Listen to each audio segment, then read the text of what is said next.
And yeah, before we start this last panel, I know you're probably all a little bit tired, but I think we should just, give applause to the GMGC team for this amazing event, right? Come on, guys, give them a round of applause. Okay, yeah. So this panel is going to be about best practices for user acquisition and monetization through ads, and I'm very proud to chair this panel. And I have 4 really interesting panelists, and I would like to ask them to join me on the stage. So please welcome Wandrille Pruvot, VP of Sales in APAC from B7. Yeah, here you are, sneaking up behind. It's okay. And Truong Cong, COO of AdFlex. Give him a round of applause as well. And Damien Kim from Facebook, Head of Gaming, Southeast Asia, India, and Australia, New Zealand. That's a long title. And finally, Tony Truong, the Director of Strategy from Admicro.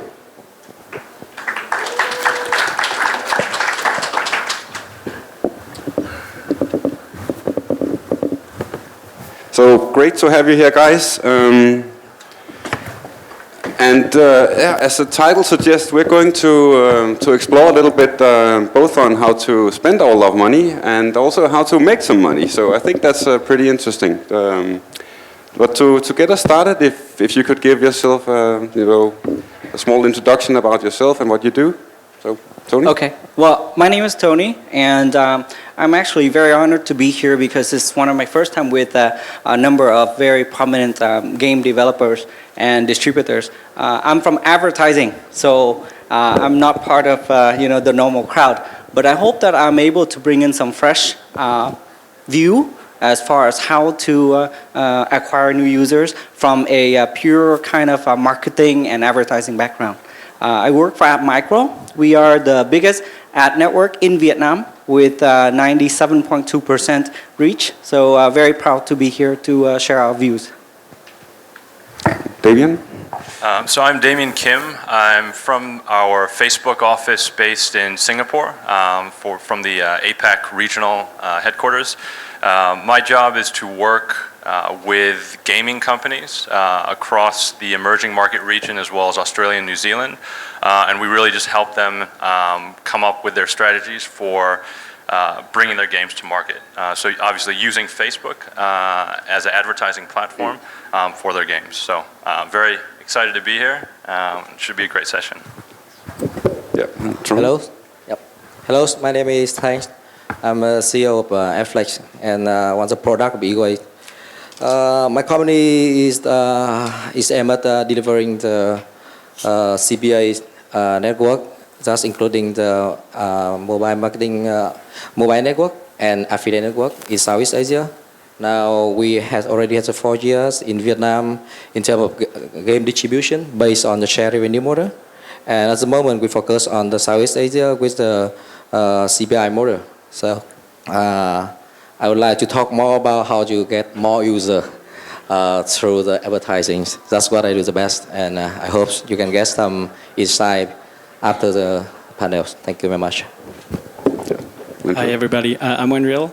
Sorry for the voice, I'm a bit sick. I'm with B7, with a subsidiary of a company called Outfit 7, which is a famous developer of Talking Tom and Talking Angela. We have a separate company because we're helping game developers with monetization, cross-promotion, and retention. We have a retention tool, which is to be an in-house tool of Outfit 7, and they decided to create a company to go to the market with it. And personally, I've been involved in mobile games since 2001, black and white Java games on Nokia 3410, long time ago, very long time ago. And I'm very happy to be here in Vietnam. Thank you so much. Just to get an overview, if I'm like an aspiring mobile game developer here in the region, I know it's difficult to look at Southeast Asia as one region. There's regional differences, of course, but what are my options? I mean, what do I if I look into the market in ad networks and how to get users here? What are my options? Well, you have Vietnam, so you can call me. Looking at the region, I think is more on the regional guys. It's going to give you insights into that. Admicro is focused in Vietnam. We're the strongest only in Vietnam. Now, if you look at AdFlex, they're in Indonesia and in Vietnam, and Facebook is of course everywhere, right? And so I think the insights would come from these regional guys a little bit more.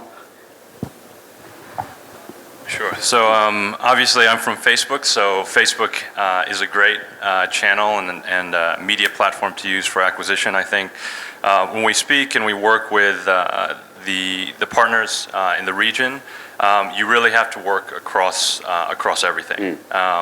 So Facebook, of course, Google, who's a large competitor, but obviously you have to have them in the mix, and then the ad networks. I think one of the things that we see our kind of most successful clients do is they are constantly experimenting with the right mix, and they also look to the different channels for different types of players.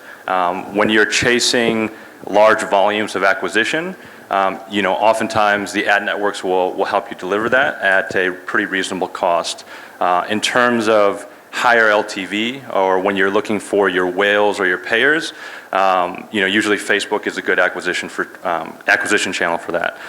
So I think the reality is you have to know how to operate across all of them, and then you have to have really good kind of measurement and iteration in terms of the way that you monitor performance and the way that you're kind of constantly improving.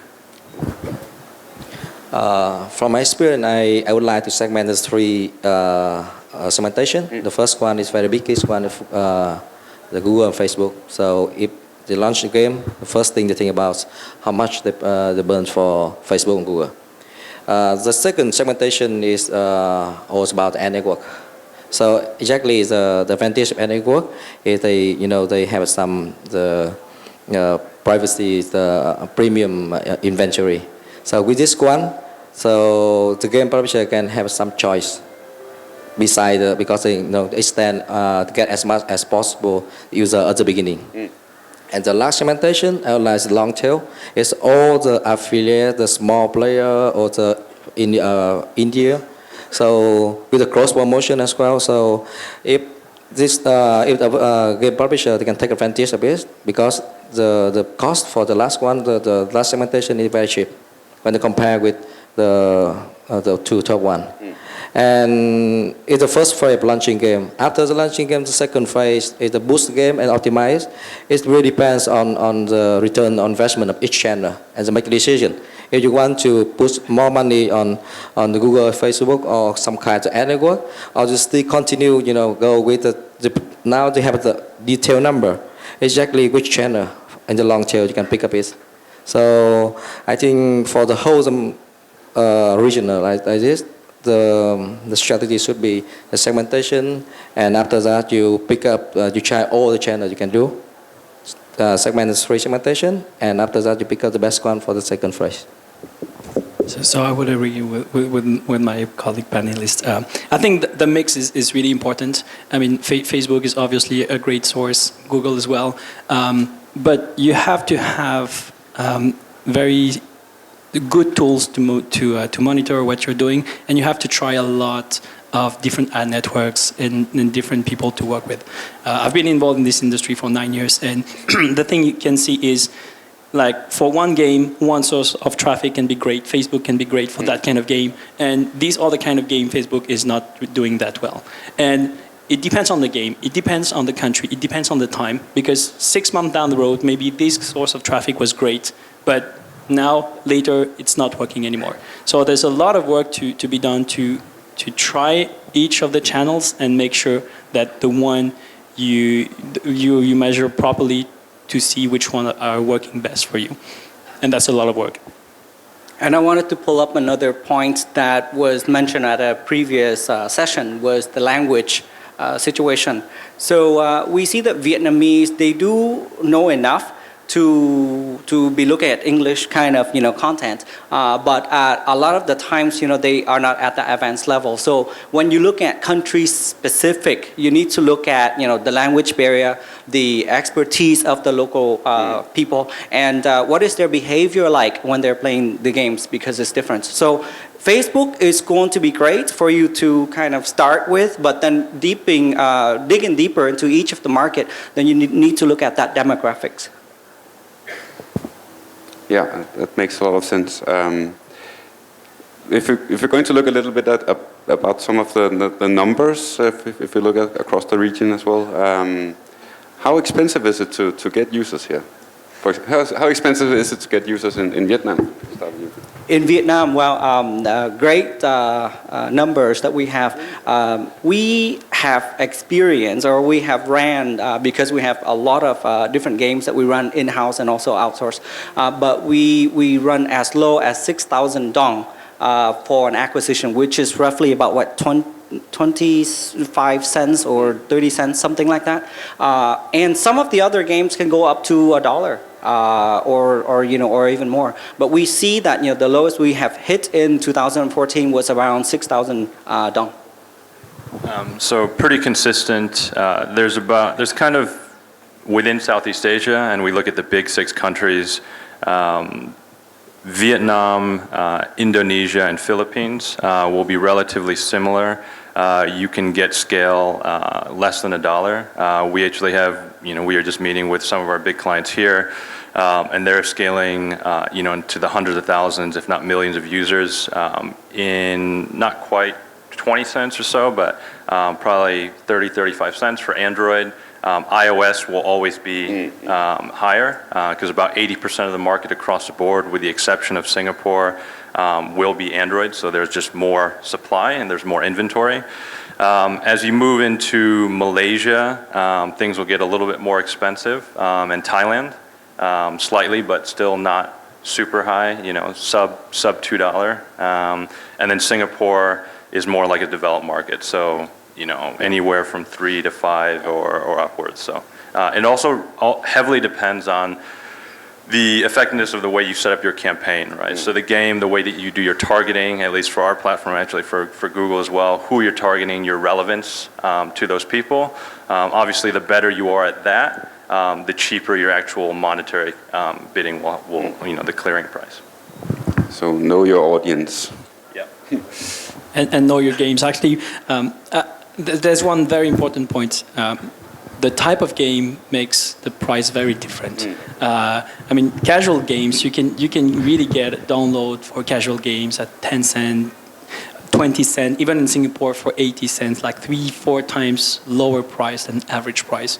On the other way around, if you want a RPG game or very hardcore game, you might have to pay higher than this average, even like $1.5 in Thailand, or even $1 in Vietnam, and up to, let's say, $4 or $5 in Singapore. So the type of game is extremely important in terms of the prices of the CPI and what you get, because on the other way around, the revenue you get is different as well. So your competition, it's all about competition. So competition is able to pay higher for hardcore games. Can I add on to that? Yeah, I think one of the things for us, and I think Facebook as well, and V7 can agree to, most of the CPI decision lays on in your hands. We have the inventory, we have the strategies, we have the experience, we have the tools available to help, but then you, the clients, makes the ultimate decision on what you do with your money. So when we're asked these kind of questions, well, how low can a CPI go? Well, it depends on how well we convince our clients, right, to go the right way. So for us, what we understand is we have advanced targeting capabilities. And if a client know how to use that, okay, if they understand how to use that, then they can drive the CPI to a very, very saving model. But if a client comes in and say, hey, Tony, can you choose for me in your ad networks the only websites that hit onto the gamers, then you're talking about a higher CPI because then you're hitting onto that specific kind of a CBD cost or CPM cost. So when you know that their gamers are just regular people too, and the way that you target them and you look at the capabilities of your ad networks to target these really relevant people, then that's when you can have the effectiveness of the advertising campaign and driving down your CPI. It's not just about the ad agency offering the CPI, but also working in tandem with the client. I think I agree with Facebook about the range of the price because it's actually in the Southeast Asia we say the same, and we see the market price almost the same. But the question for the game publisher is not is about how low the CPI is. The question should be is the lifetime value is higher than CPI cost.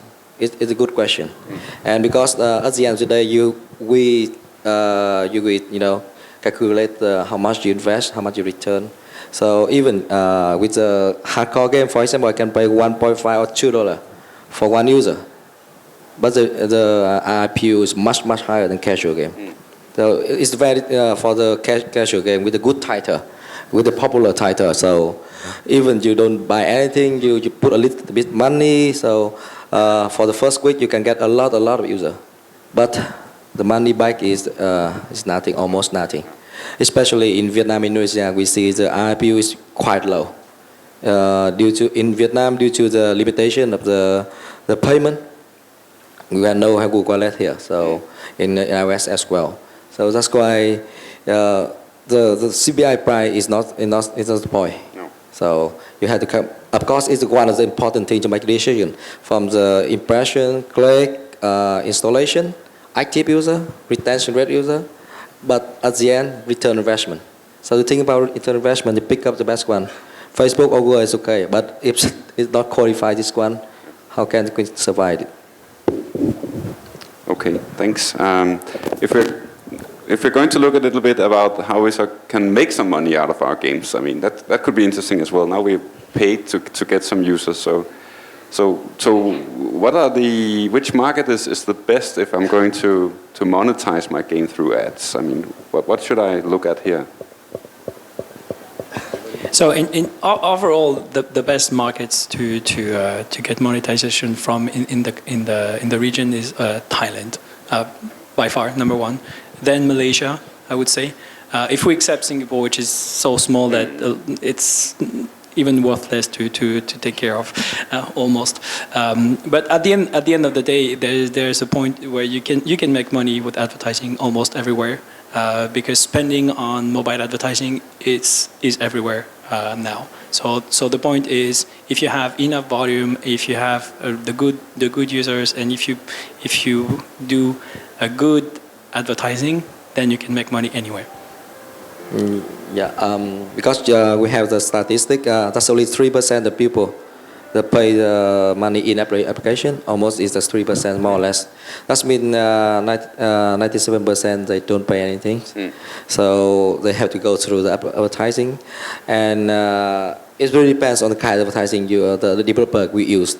If they use the incentive, the eCPM can be $10 or $20. In Vietnam or even in Singapore, much higher. In Thailand, of course, I agree is the best one. But with non-incentive, they just push the SDK inside with the banner, traditional banner, or the full screen. The eCPM range is very high. It can be $2, can $10, depends on the seasons. Depends on time, on the kind of game there.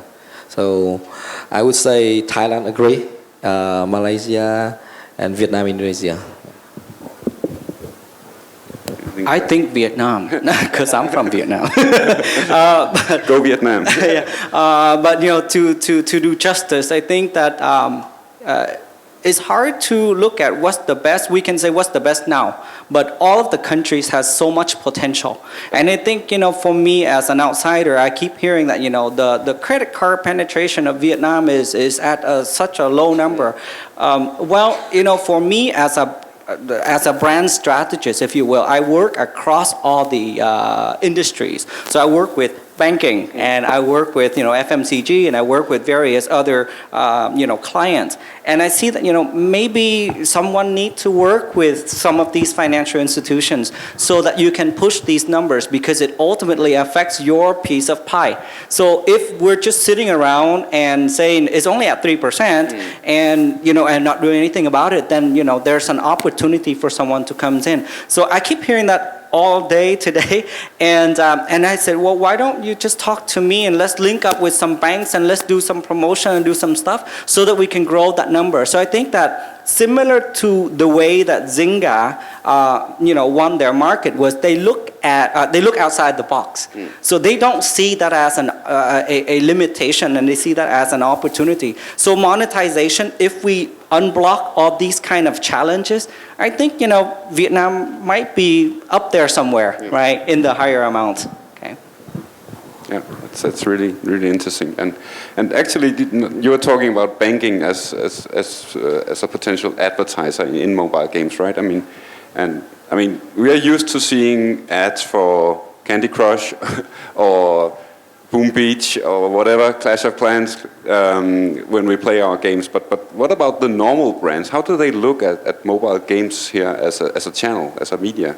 They love it. To me, I have a lot of, not even just mobile games, just games in general. There's a lot of people interested in saying, can I put my product in there? Can I put my video in there? Can you push this in there? Can you find me a solution to do this and that? But it doesn't really incentivize the publishers, because there's no rate card really, there's no real way to sell that, and how do you package it? You are not familiar with that kind of packaging yet. I think the previous gentleman that did the piece before, that was very interesting to see how you can monetize through the advertising, not just on banners. We're not interested in the small little banners, but we're interested in very deep content, and do that. Brands love it because it gives them another way to advertise. Yeah, I think when you look at traditional brand advertisers, it's more right now a matter of their level of sophistication and the way that they use digital. If you think about kind of usage behavior and the people that are playing games, right? Games are the #1 thing that people do on their phones outside of, kind of social networking and messaging and that sort of thing. So as a category, that's what people are doing. And people are spending more and more time on their phones, and the next billion people are going to only be, on their mobile phones. So that's kind of where, I guess, human behavior is heading. So these are all the same people who the brands want to reach, right? Males 18 to 35 or female, really whatever demographic you're trying to reach, they will be playing games at some point. I think right now we see more game advertisers leveraging kind of the app networks and the ad networks and our audience networks and that sort of thing, simply because they are more digitally native. So game advertisers in general are always kind of ahead of kind of at the bleeding edge. So we see a lot of game advertisers advertising in games because they know that's an opportunity, they know how to execute in that way. I think big typical like FMCGs and these sorts of companies, they have an interest in doing it, but to a certain extent, they don't know how to do it in-house, nor do they do their own marketing in-house. And again, the agencies and it's not their core skill set yet, so they just haven't really caught on. But I think, when you look at inventory, and when I'm talking about Facebook specifically now, the inventory on Facebook will be, it will be capped. We won't keep adding more ad opportunities, because then the feed will become cluttered, it will be spammy, then people stop using Facebook, and then Facebook is, the next MySpace or whatever. So when you look at that, there's got to be alternative supply, and people still want to reach those same people, and I think once the brands wise up, the challenge will then be their budgets are going to be much higher, and so then it will drive the bidding prices in the auction to be, to a certain extent, prohibitively expensive. So use it now, definitely, because I think in the future it's going to be when these companies come online and they start shifting I think they're spending maybe less than 5% on digital. So when they start shifting hundreds of millions of dollars in advertising online, it's going to change the dynamics of everything. I do agree, and there's two things at stake in how brands are looking at games. The first one is games are not seen as a serious media. If you're playing, playing is for kids. Yeah. That's a lot of them have this in mind, which is absolutely wrong. But it's a lot of them look at it that way, and there's a lot of work for either the ad networks to find ways just to see games is all about engagement. It's not about when you play you're engaged. When you play you are willing to achieve something. It's not about playing. It's about achieving something. That's the first thing at stake. The second thing at stake is the formats. For a long time, a small banner on the mobile phone, and I used to sell that for a long time, but that's really bad branding. Let's face it, that's bad branding. And you have to understand that the brands are very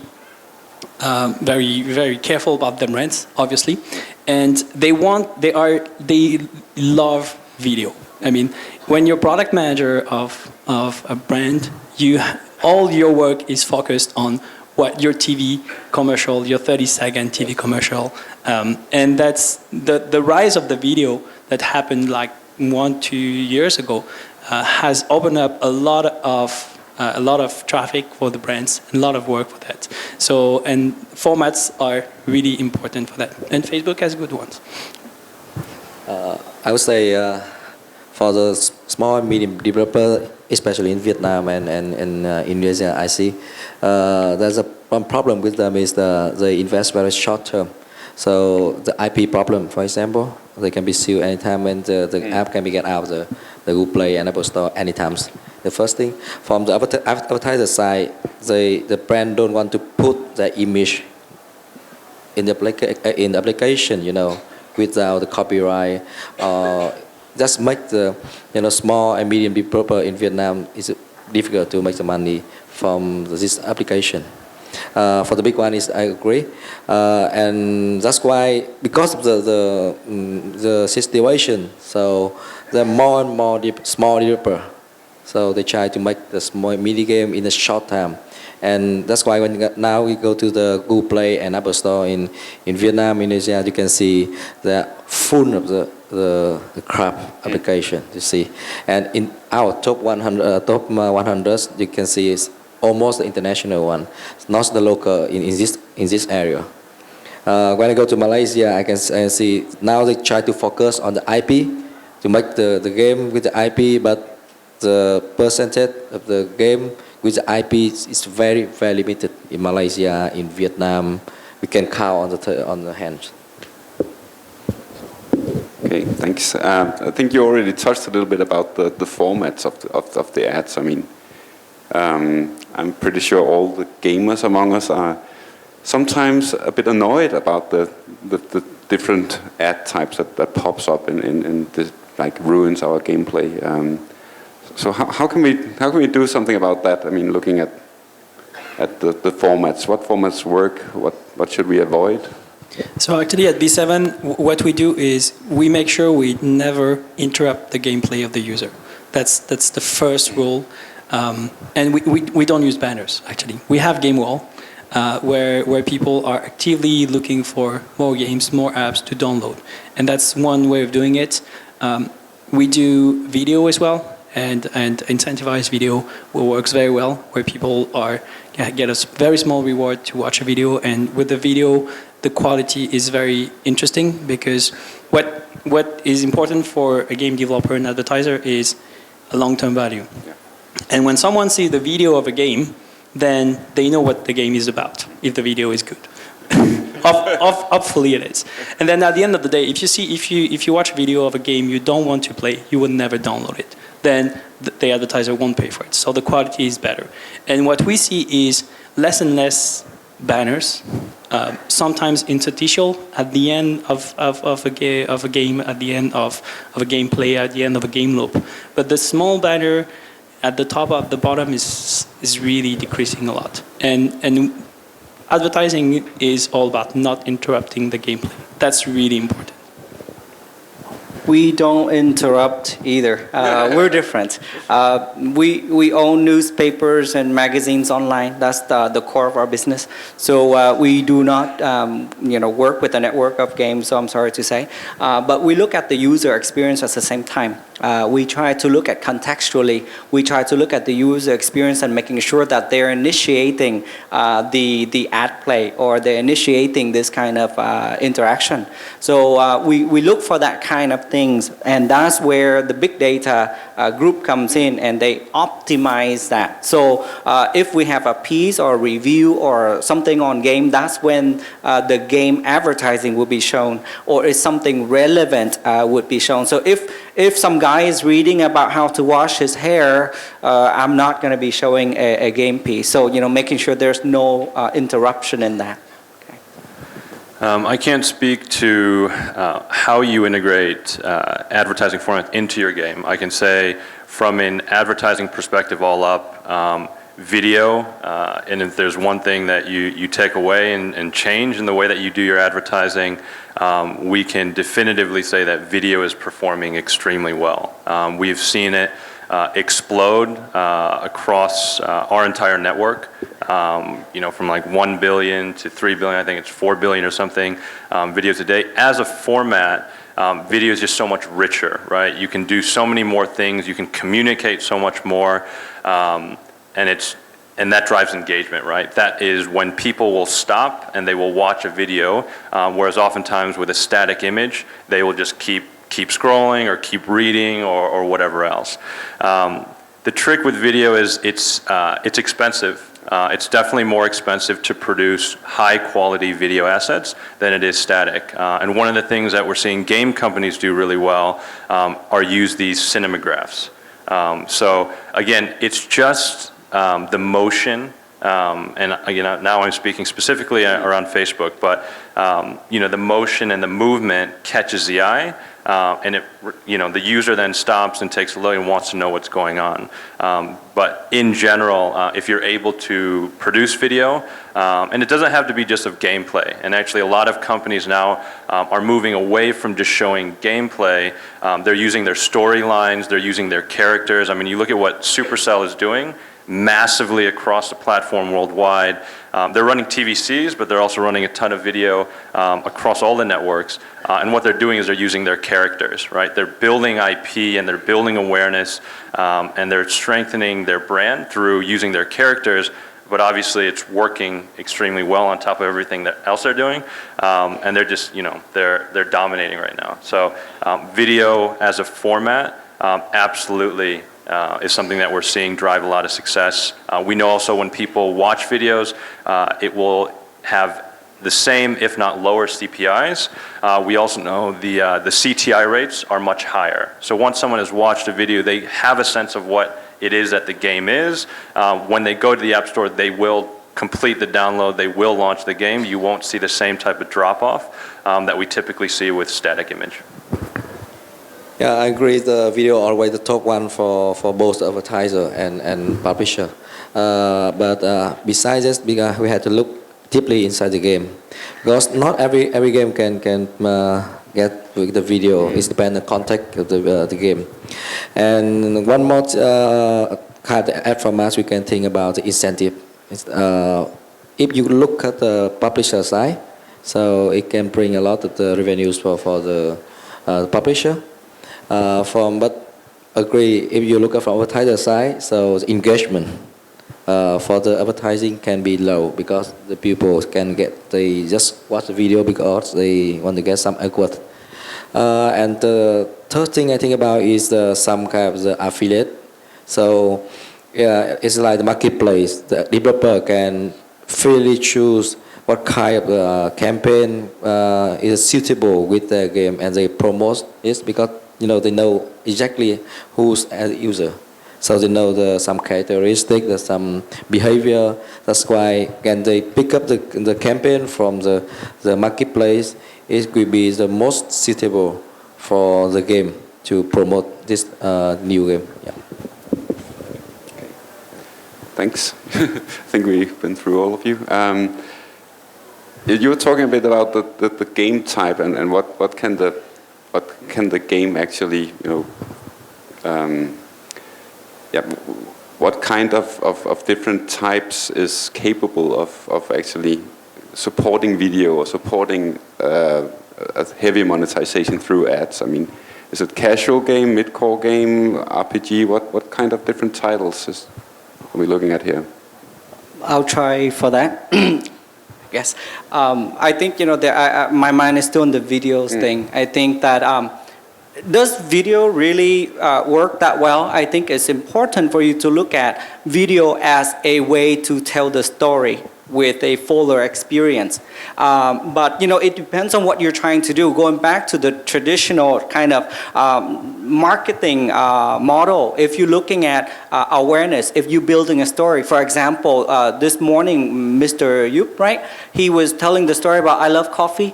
That was looking at a new target audience, similar to Zynga, to the non-gamer. So if you're doing something like that, you're changing human behavior. And when you do that, there's a model already in place. So you build a story, you build the appeal, and you use videos, and you have to use very handsome men and coffee and malls and various things to build that kind of story. And then you offer the product, the game, as a way to satisfy, whatever the story that you're telling. So that's interesting for you to look at, and video would definitely work in that kind of space. But for a lot of the games that we run in Vietnam, is very short term. We don't have time to build up the story, and most of the story is really from history books, right? So the story is already told. Does video apply into that? I think it focuses more on the gameplay. And looking at the different kind of games that you have, it depends on what you're trying to really do. Brand manager or the game manager must look at and say, is this a long-term or short-term? Do I need to build a story, or do I not need to build a story and just get right into the point? And at the same time, am I targeting a new target? Or is this something like a hardcore target that I just need to switch from a previous game over? So understanding your target is very important, not just the format itself, but each of the target has a effective format, or a few of them. So to get back to the question, any kind of game can make money out of advertising. But you have to, Outfit 7 is a big casual game.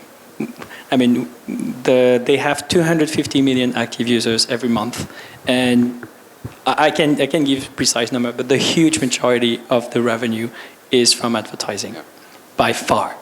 And the whole point is, and I believe it's more about how casual games developers are less concerned about their branding and the way banners or other or video are integrated, whereas the hardcore RPG developers do believe that their game is always the best, and that people will never play any other game than their game, and they are only using the phone to play their game, and they don't want anything else than their game in their mind.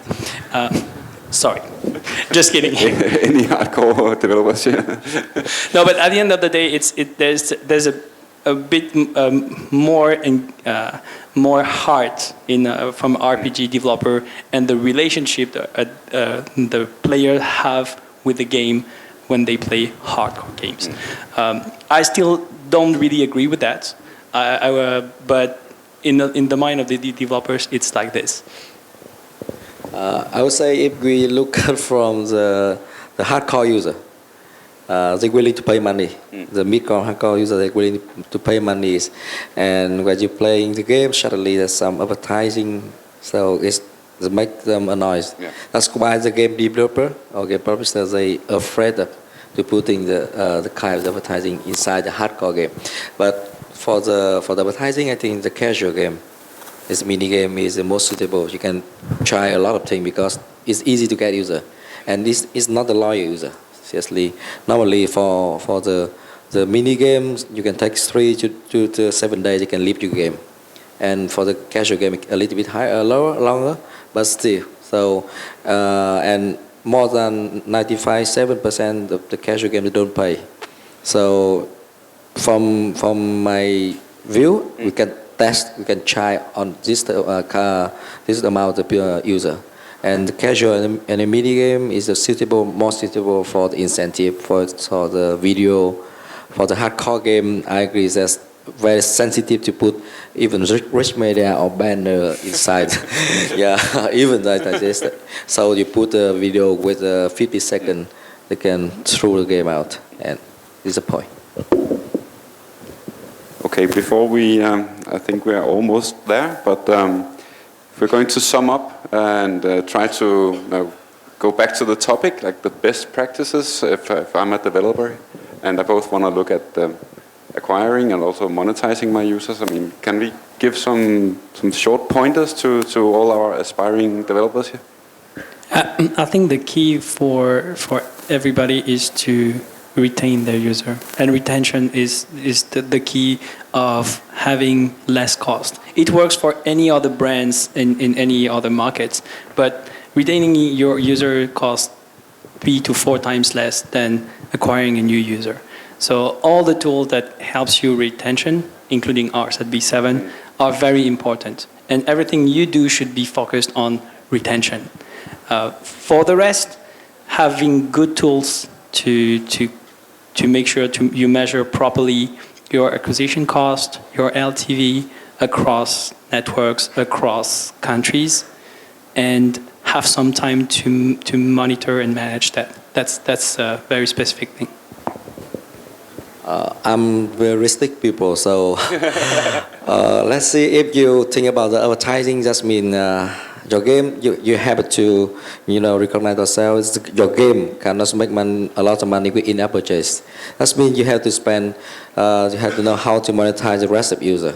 I agree, retain user is the first priority, but the first thing you have to try is to try every option you can make the money with the free user. You could try at the beginning every option, the Google, Facebook, or ad network, or affiliate network. You try and optimize during the time you run all the campaign like this. And the last one, when you categorize, you segment and positioning your game in which segmentation, which type user behavior, and after that you know exactly who's the best for you. So it's a way to make the money from the advertising. From another side, how to get user for the game publisher here in Chinese, want to put to Southeast Asia. So now with the Google Play and Apple Store, you don't need to, physically here, and you just put on the Google Play and you find the marketing company can do it for you, right? So for the acquire user, I have the best practice. First, I have make sure you have 4 phases. First, the pre-launch, what you prepare for the game, for the media. The second phase, we try the launch. You get as much as possible user with all the channel. So this time for the 1 week or from 1 week to 1 month, you burn as much money for this time to try to get the user. Of course, during this time, you have to make sure that the return on investment are always more or less positive. Yeah, and the second phase from the 30 days until the 60 days. So it's a boost time with the optimization. So now you already know who is a good channel for you to get user.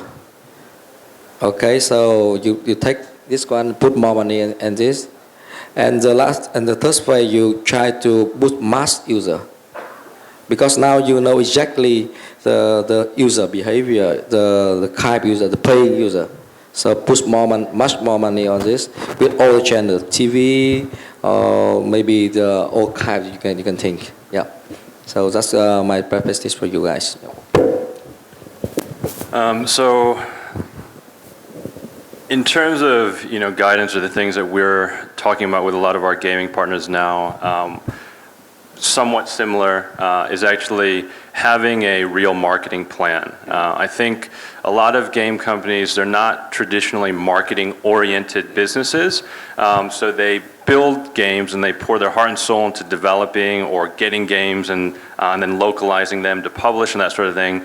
And then they just kick it over to a marketing team, which has just been told, just get as many downloads as possible. And there's a big focus on CPI and just how to get the cheapest volumes and that sort of thing. LTVs is critically important, so you know what is the expected value from your players, but then really having an end-to-end marketing plan. Like you look at any great company and they don't just, the first time you see them, they don't come up and run up to your face and say, buy this, marry me, be my friend, love me, right? They will always have an awareness and they will walk people through the natural phases of how, human beings make purchase decisions. So having an awareness, component to your activities will drive, we're measuring this now with a lot of the big clients, is running awareness campaigns and then tracking the sequencing will drive down CPIs, and that's what we're seeing. Similarly with retention, like there is this obsession with user acquisition, and then there's nothing done to keep these users and understand who they are and their value to you, and remarketing them to bring back churn players, keep players who are playing more often, getting the players who are playing often to pay, getting the payers to pay more. Like, there's so much opportunity to target these users, and these are your players. Yes. So you know how they play, and you know how to speak to them, you know what characters they use, or what time of day, or whatever that might be. So you can speak to them in a much more specific and tailored and relevant way. And the majority of the companies are not focusing in that area. And then the last thing I'll say is there's no magical solution. Like, we always get asked, hey, what's the secret? Now that I'm going to meet with Facebook, tell me what's the secret? And it's like the beauty of mobile games is compared to anyone who's doing marketing like FMCG, you can measure and track everything. Like, you put the in-app events in there, you can track how long people are playing, what time, what level they're playing at, what day, what did they put in their cart. You can track where they came from, what they're doing, I mean, what other apps they like, who they are as people. I mean, you can track an insane amount of, and you can make your marketing so much more scientific than anyone else. And mobile game companies have the opportunity to do that, and they will do that first and faster than any other vertical or any other companies, right? Like, the brands are so far behind this. When you look at Supercell and King, Machine Zone, Elix, what these guys are doing compared to, like the big brand advertising, it's no competition. So it's really just understanding that you have to use the data and you have to have really good discipline on how you digest that data, pull insights, and then just constantly test and iterate, keep doing what's working, stop doing what's not, test new things, and it's a cycle. Like, on Monday, you do this, on Tuesday, you do this, on the weekend, you run this. But because you can measure it, you can make it so much more predictable and manageable. And that's a huge opportunity where it's not a secret, it's a practice and a discipline.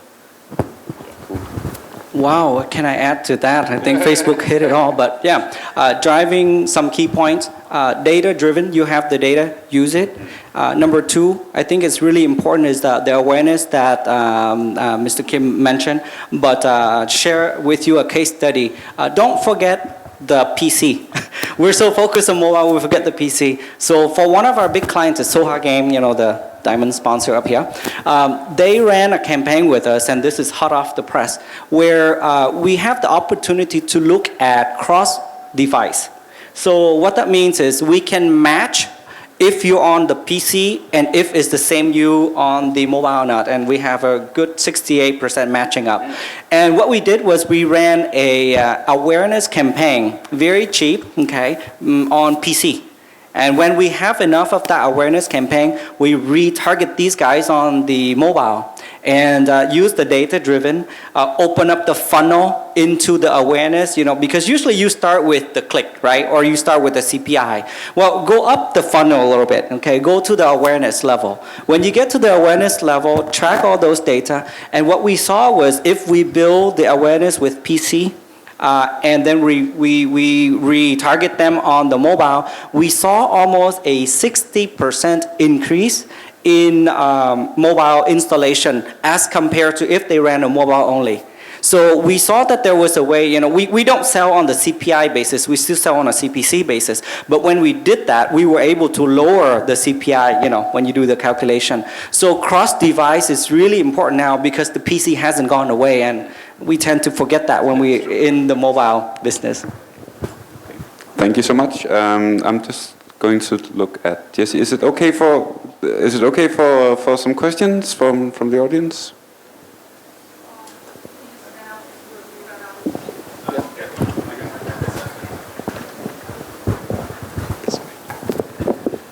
So thank you for the nice panel. I would like to ask, as all of you mentioned that the video is the best way to advertise your game, right? So how do you have how I can make sure that my video is good enough for the users? Do you have any standards? Can I answer that? Advertising guys love that question because there's no real standards. Make sure it's short. It gets to the point, but a lot of us, we develop TVCs, and you have to test it with the users. What that means is bring them in, get their opinion, get the core people that you're doing. Just, give them some tea and coffee and talk about gaming and stuff and show them the video, maybe a little reward or something, but they will be more than happy to tell you if your video sucks. Okay, or if it's interesting, right? So both ways, or maybe they can even tell you what they understand from the video. So for traditional guys like me, you can test it and get it until you get it right, and then you spend money on it. So you mean I have to make 3, 4, 5 videos, and every video maybe cost thousands of dollars? No, but that's exactly how brands work. I mean, you were mentioning Supercell. It's all about trial and error. So if you want to be sure of one, then you can buy $50 advertising on Facebook, and you will show it to a lot of people, and then you'll see if it works or not. Yeah, so I mean, again, there's no secret formula, but the one thing I'll say is, the focus group and that sort of thing, that's great if you want to get very detailed feedback and that sort of thing. I would say it's very cheap to test things. So the cost of production is one thing, and that's a real challenge. There's ways to elance that out. You can, especially in the region, if you have an idea and you have the right starting assets, you can kind of get stuff done for relatively cheap. That said, if you want to look at how to track the performance of your video, most of the platforms, when you do video campaigns, will tell you exactly how many people viewed, how many viewed to 3 seconds, how many viewed to 5%, how many viewed to 50%, how many viewed to 75%. You can actually see, there will be reporting on where you're getting drop-off, where people are actually stopping watching the video, how long, and that sort of thing. So that will give you at least an idea of if the video is working or not. In terms of general rules, we say the 3-second rule is always the most important. That's universal. People make a decision whether or not to engage within the first 3 seconds of a video. And then for online, you assume that the video, at least the first 8 seconds of the video will be without sound. And generally, you want to create video assets that work both with audio and without audio, because a lot of people won't have sound. But other than that, it's just, you test it and you see, you run small budgets and you see where people are dropping off, and then you decide to scale it. Yeah, but that's kind of after the fact, right? Because you might already put in $20,000, $30,000 to produce that video, and if it doesn't work, then you have to spend some more. What advertisers would do is we would use mood boards. So we create something similar to the video, or maybe using simple animation to tell the concept, and you can save a lot of money that way. And that's traditionally how the brands work. The first is the board, and then the second is the animation, and then you go to production. One last question. How about the conversion rate? If I have best video or the best how about the conversion rate? For example, if I get a really good video, do you think do you have any average or something like this? So I wouldn't say that we've established any sort of benchmarks. We can say that CPIs will typically be the same, if not significantly, up to 20 to 30% lower with a video asset. Obviously the video asset you can't just create any video and load it. We do know that the CTI, so the click to install, is about triple. So we see a huge bump with people who are served a video ad. If they hit the install button, they will actually, when they get dropped into the App Store, they will have a much, much higher propensity to download the game versus, drop off and disappear. Yes. I think that's it. Thank you so you. much. Thank you. Give them a warm round of applause. Thank you all our great speakers, and thanks to our great audience.